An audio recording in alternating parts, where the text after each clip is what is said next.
So looking at the structure of the Sanatan Yoga courses with us, we do follow a comprehensive, in-depth sort of yoga structure where we are following all different tools you need for your health, well-being, your spiritual evolution, as well as to become a good teacher.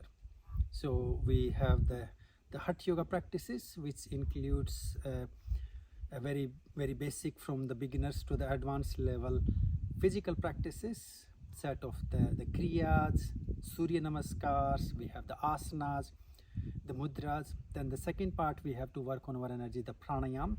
So each module or each part of the practice, you will have some pranayams to support your Hatha Yoga, your relaxation, or your further development. Then we have each part of the module of the course we follow a samyama, we call it. So that's the set of the dharana, dhyana and samadhi. In a modern term, we use the guided meditation. So if you to understand it simply, so each set you will have a short guided meditation practice from the classical scriptures, either the tantric practices or the chakras, kundalini and the ashtanga or the Raj Yoga philosophy.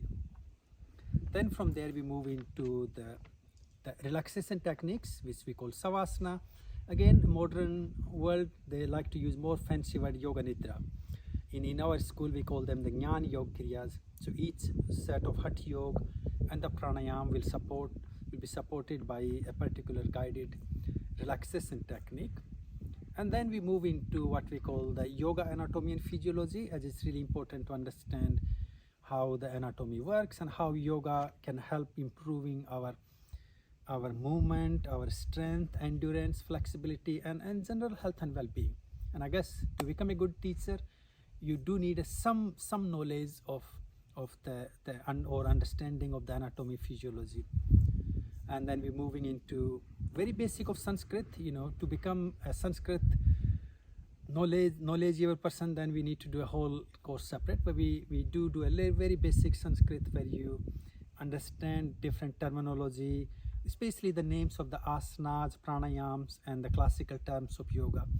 So you do develop that ability to pronounce certain Sanskrit terms. Then the next important part of the course, you work on the teaching skills. So here you will be learning how to structure a class, how to write your lesson plans, and how to deliver them. And also we'll be working on the different levels of classes. So you will be able to hopefully teach classes from the very gentle to more vigorous, more advanced practices, depending on the needs of you and the people who are coming to your classes. And then we have a little bit of the mantra chanting and the bhajans, which is working on the devotional side of our inner self to connect with the higher self. And finally we come to what we have, the yoga darshan, which is the working on our mind, working on our attitude, our perspective, and in a simplest term we call that as our yogic lifestyle. So we'll be going through the yoga darshan or yogic lifestyle from the Yoga Sutras by Patanjali and other Upanishad and the Vedic scriptures detailing those practices.